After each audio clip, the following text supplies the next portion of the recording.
The killer whale, the orca. We know it today as the undisputed apex predator of the ocean. A creature of profound intelligence, complex social structures, and brutal hunting prowess. They are a force of nature that stands alone, a black and white ghost of the sea that answers to no one. But what if that was not the whole story? What if, for a brief, almost mythical period in history, there was a pact? A working partnership between man and killer whale, a forgotten alliance written in blood and salt water. This is the true story of the Killers of Eden, and the day humans and orcas hunted together.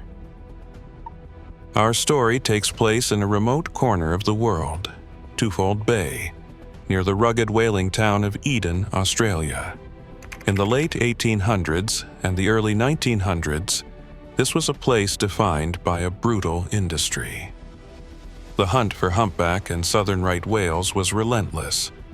These giants migrated past the bay every year, and for the whalers of Eden, it was a deadly lottery. Their methods were primitive and incredibly dangerous.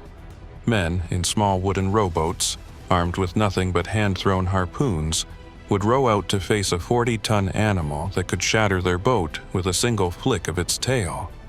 Many men were lost, thrown into the frigid, shark-infested water. They needed an advantage. They needed a miracle. And that miracle came from the sea itself. The whalers of Eden were not the only ones hunting the great whales. A specific pod of orcas, known to the locals as the Killers of Eden, also used the bay as their hunting ground.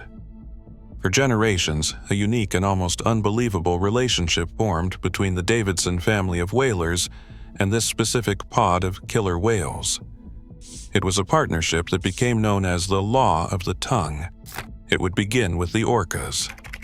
The pod, often led by a massive, easily recognizable male named Old Tom, would spot a migrating humpback or right whale.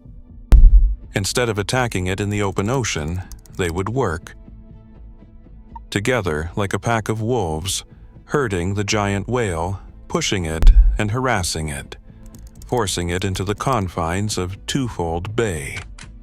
Once the whale was trapped, the orcas would race to the Davidson whaling station. There, they would begin to alert the humans. They would breach, slap their tails against the surface, and create a massive commotion, a clear and unmistakable signal. A whale is here, come! The whalers, hearing the call, would scramble to their boats. They would row out into the bay to find the exhausted whale, with Old Tom and the pod circling it, acting as sheepdogs of the sea. The hunt was a joint effort. The orcas would prevent the whale from escaping back to the open ocean. They would dive down and bite at its fins and tail, slowing it down and making it an easier target for the harpooners. Some accounts from the whalers claim that if a whale was diving and pulling the harpoon line, the orcas would grab the ropes in their teeth, adding their weight to help tire the giant out. Imagine the scene: tiny wooden boats, a handful of men, and a pack of killer whales all working in concert to bring down an animal the size of a bus. It was a display of mutual trust and understanding that defies modern explanation. The whalers knew the individual orcas by name, recognizing them by their dorsal fins and markings. They viewed them not as monsters, but as business partners. After a long and brutal fight, the whale would finally be killed. But the whalers' work was not done, and the most important part of the pact was about to be honored.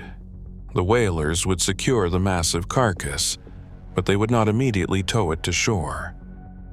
Instead, they would anchor it and leave it overnight. This was the orca's payment. This was the Law of the Tongue.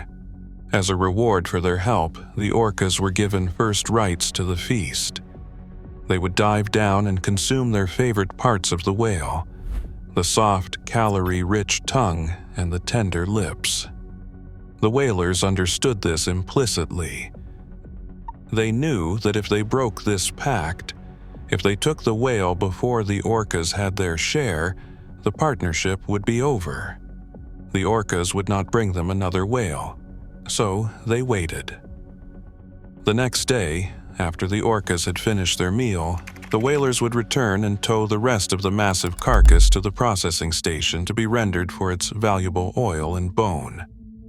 This incredible partnership lasted for nearly a century, across 3 generations of Davidson whalers. It was a relationship built on mutual benefit. The orcas got an easy meal, with the humans doing the hard work of killing the whale. The humans got a reliable way to hunt the whales. Whales were among the most valuable animals in the sea, with the orcas acting as their spotters and assistants. Old Tom was the most famous of these killer whale partners. He was known to be particularly friendly with the whalers, often grabbing the tow rope of their boats and playfully pulling them around the bay. But this golden age could not last. By the 1920s, the world was changing. Modern industrial whaling, with factory ships and explosive harpoons, made the old ways of Eden obsolete. The great whale populations were hunted to the brink of collapse.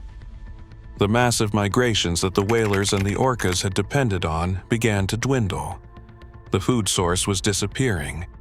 The end of the era was symbolized by the death of its greatest legend. In 1930, Old Tom, now aged and worn, was found dead in Twofold Bay. His death marked the end of the law of the tongue. The partnership dissolved. The remaining members of his pod were rarely seen again. The unique culture of cooperation that had existed for 100 years vanished into history.